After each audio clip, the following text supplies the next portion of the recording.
انسان کو، تو کبھی بھی دین سخت، کسی بھی جگہ دین نے سختی نہیں کی ہے. کوئی ایسی جگہ آپ دیکھا جہاں دین نے سختی کی ہو تو مرے رہے اپنا یہ کام کرنا ہے تمہیں، ایسا نہیں ہے. جب تک انسان برداشت کر سکتا ہے، جب تک انسان سختی جھیل سکتا ہے، جب تک انسان کے لیے ناقابل مشقت جو برداشت مشقت، وہاں سے پھر خدا تعالیٰ کام کو یا اٹھا لیتا ہے یا تبدیل کر لیتا ہے یا اور سہولتیں دے دیتا ہے، سختی نہیں ہے. تو لہٰذا ابھی تک ہم نے درست احکام کو عمل یاد نہیں کیا، اس وجہ سے ہمارے لیے سختیاں پیش آ جاتی ہیں. ہاتھ کٹ جاتا ہے، زخمی ہو جاتے ہیں، پٹی لگاتے ہیں، تب کہتے ہیں اب وضو کرنا بہت مشکل ہے. جب اس نے وہ مثلا جبیرہ کو بھی نہیں سیکھا ہے، تیمم کو بھی نہیں سیکھا ہے. اگر وضو جبیرہ سیکھنے بھی آسان ہے، اس نے جبیرہ سیکھنے کا آسان ہے، پھر آگے مشکلات نہیں ہے. لہذا شاید ہمارا یہ خیال ہے کہ دینی احکام انسان کے لیے پریشان کن ہے، انسان کے لیے سختی آور ہے، کہ سختیاں ہیں اس کے اندر. سختیاں نہیں ہے، صرف بے بندوباری کو اسلام روکتا ہے. بے بندوباری نہ ہو، ورنہ کس چیز سے اسلام نے آپ کو کس چیز کی پابندی لگا دی کہ آپ نہیں کر سکتے ہو. ہر چیز روا ہے لیکن شرعی حدود میں. اسلام آپ کو حدود بیان کرتا ہے، راستہ دکھاتا ہے، طریقہ بتاتا ہے. تو انسان کا خیال یہ ہوتا ہے، خیال کرتا ہے کہ خدا نے چاہ کے انسان کو سختی میں ڈالے. سختیاں نہیں ہیں، بلکہ برخلاف جس کے اسلام نے سہولتیں رکھی ہیں ہمارے لیے، مومن کے لیے، مسلمان کے لیے انتہائی سہولتیں. اور ان احکام کو نافذ کرنے والے خداوند متعال نے ہر انسان کے مجبوری تمام پہلوؤں کو مد نظر رکھا اور اس طرح کام بنایا. اگر آپ دیکھیں کہ اسلام میں کس قدر خوبیاں ہیں، اور ان خوبیوں میں سے ایک احکام کی سہولت ہے. احکام میں سہولت ہے، آسانیاں ہیں. خداوند متعال نے کہ بہت ساری سہولتوں کو آپ خود جانتے ہیں. خداوند متعال نے قرآن مجید میں ارشاد فرمایا کہ یرید اللہ بکم الیسر ولا یرید بکم العسر. خداوند تمہارے بارے میں آسانی چاہتا ہے، سختی نہیں چاہتا. احکام میں ہمیشہ آسانیاں رکھتی ہے. تو اگر آپ دیکھیں کس قدر سہولتیں رکھی، انسان کی طاقت سے زیادہ خداوند حکم نہیں دیتا. جہاں آپ کی طاقت جواب دے جائے وہاں سے خداوند حکم کو اٹھا لیتا ہے. روزہ آپ رکھیں گے اس وقت جب تک آپ برداشت کر سکیں. جب آپ کی برداشت سے باہر ہوتا نظر آئے، یہی اسلام خود حکم دیتا ہے کہ روزہ کھولیں اور پانی پیئیں، کھانا کھائیں.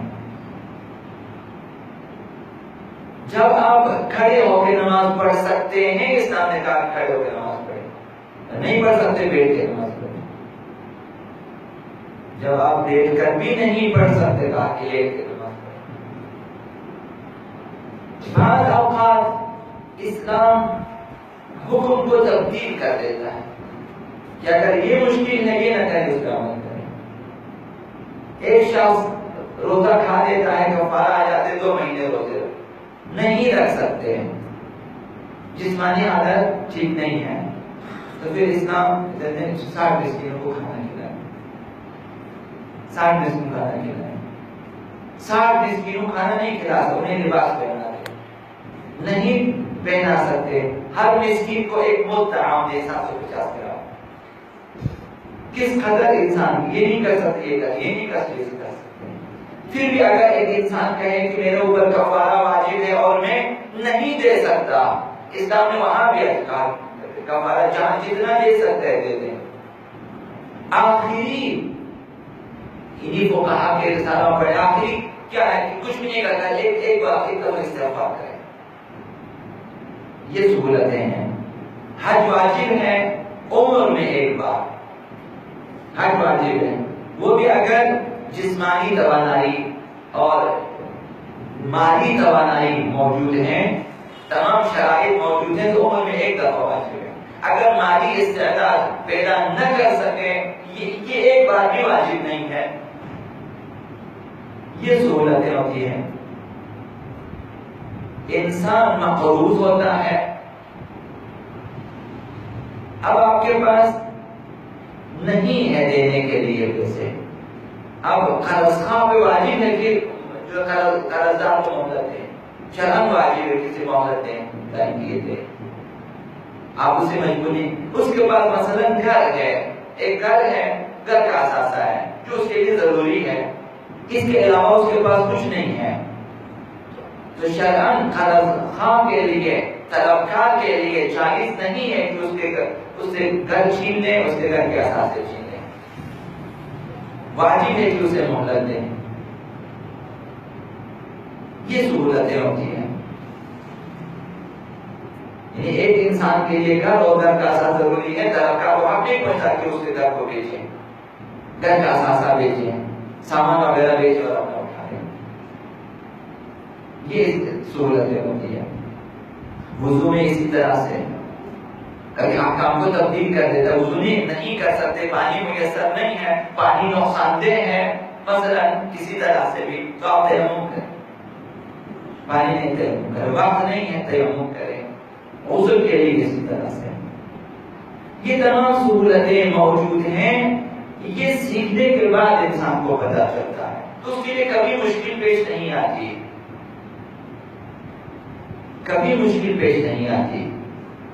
جہاں مشکل پیش آ جائے متبادل حکم انسان کو پتہ ہوتا ہے تو آسانی سے وہ عمل کر دیتا ہے. تو لہٰذا شرعی فریضہ ہے، شرعی فریضہ عینی ہے. ایسا نہیں کہ چند افراد نے سیکھ لیا باقی ان سے ثابت ہو. یہ واجب کفایہ نہیں ہے، عینی ہے. ہر شخص مسئول ہے، ذمہ دار ہے کہ اپنے لیے پیش آنے والے شرعی احکام کو سیکھیں اور اپنے مورد نظر اعلم جامع الشرائع فقیہ سے اپنے احکام کو لے لیں. یہ واجب ہے. تو لہذا ہر ایک کے پاس مثلا ہر ایک کے پاس اگر اور سہولت نہ ہو تو ہر کسی کے پاس جو ہے دو مسائل ہونا واجب ہے. اس لیے واجب ہے کہ اس کے روزمرہ مسائل مثلا اسی میں ہیں. اگر کسی کے پاس دوسری تیسری سہولتیں ہیں جہاں سے وہ احکام سیکھ سکتے ہیں، ضروری نہیں ہے. تو ہم جیسے لوگوں کے لیے مثلا جو دور دراز رہتے ہیں مراکز سے، ان کے لیے کہ کم از کم یہ کہ ہر شخص اپنے مورد نظر اور اپنے اعلم فقیہ کے رسالے کو ڈھونڈیں، لائیں، گھر میں رکھیں اور پڑھیں. اس طرح پڑھیں جس طرح قرآن پڑھتے ہیں. اس کا وظیفہ ہونا چاہیے.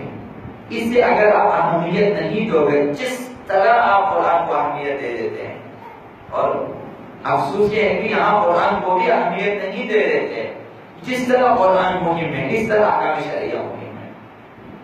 قرآن کی آپ صرف تلاوت کریں گے لیکن احکام وہ چیز ہے جس پر آپ عمل کریں گے. آپ کی نجات کا دار و مدار قرآن کی تلاوت پہ نہیں ہے، احکام شرعیہ پر ہے. اگر اسی احکام پہ، انہی احکام پہ جو فقہا نے بیان کیے ہیں آپ عمل کرو گے تو نجات ہے، سعادت ہے، کامیابی ہے آخرت کی. اگر عمل نہیں کرو گے، اب آپ قرآن پہ قرآن پڑھتے جائیں، نجات ہرگز نہیں ہے. قرآن اس وقت ثواب کا کام ہے جب آپ احکام شرعیہ پہ عمل کریں اور قرآن کی تلاوت کریں. مثلا ایک شخص نماز سے غافل ہے، رمضان المبارک کے روزوں سے غافل ہے، حقوق شرعیہ سے، حقوق اللہ اور حقوق الناس سے بالکل غافل ہے. اب اس شب روز قرآن کی تلاوت کریں، اس سے کچھ بھی فائدہ نہیں ہوگا. مثال وہی کہ اسے عرض کیا کہ بادشاہ فوت ہو جاتا ہے، بہترین قاری کا انتخاب کرتا ہے کہ اس کے قبر پہ آ کے قرآن کی تلاوت کرے، لیکن رات کو یہی قاری بادشاہ کو خواب میں دیکھتا ہے کہ تمہیں خدا کی قسم ہے جس قرآن تم تلاوت اسی کی قسم کہ میرے قبر سے دور چلے جاؤ، یہاں پہ قرآن مت پڑھو. ہر آیت کے حساب سے مجھ پر عذاب میں اضافہ ہو جاتا ہے کیونکہ دنیا میں عمل نہیں کیا. ایسا نہیں ہے کہ دنیا میں ایک شخص احکام الہیہ سے بالکل غافل رہے، پھر مرنے کے بعد قبر پہ آپ سینکڑوں قرآن پڑھیں بخشے جائیں گے۔ ناقابل بخشش چیزیں ہیں یہ احکام شریعہ میں کوتاہی ناقابل بخشش ہے، چونکہ اصل ہدف جو خداوند متعال نے آپ کو خلق کیا ہے بندگی ہے، اور بندگی کا دار و مدار احکام شریعہ سیکھنے پر ہے۔ اس کے بغیر آپ جس طرح چاہیں آپ نماز پڑھیں، جس طرح چاہیں آپ باقی کام انجام دیں، اگر شرعی حدود میں اور احکام شریعہ کی چار دیواری میں اگر آپ کی زندگی نہیں گزرے گی تو آپ کو بچانے کے لیے کوئی چیز پھر موجود نہیں ہے، کوئی بھی ایسی چیز نہیں ہے کہ جو آپ کو بچا سکے۔ شرعی حدود میں رہیں، احکام شریعہ کے حدود میں رہیں، پھر اگر کوتاہی ہو جاتی ہے، کمی بیشی رہ جاتی ہے، پھر قابل بخشش ہے۔ احکام شریعہ پہ عمل کرنے کے بعد پھر شفاعت آپ کے لیے ہے، پھر قرآن آپ کے لیے ہے، پھر اہل بیت آپ کے لیے ہے، پھر تمام چیزیں آپ کے لیے ہے۔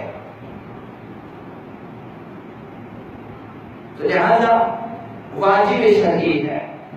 اب اسے شدت کے ساتھ اگر کوئی چاہتا ہے کہ اگر کوئی شخص اپنی نجات کی فکر میں ہے، اگر معاد کو باور کرتا ہے، اگر قبر کو، برزخ کو اور نکیر و منکر کے سوالات کو، اگر عذاب جہنم کو اور جنت کو باور کرتا ہے، یقین رکھتا ہے، تو واحد راستہ احکام شریعہ پہ عمل کرنا ہے، سیکھنا ہے اور عمل کرنا ہے۔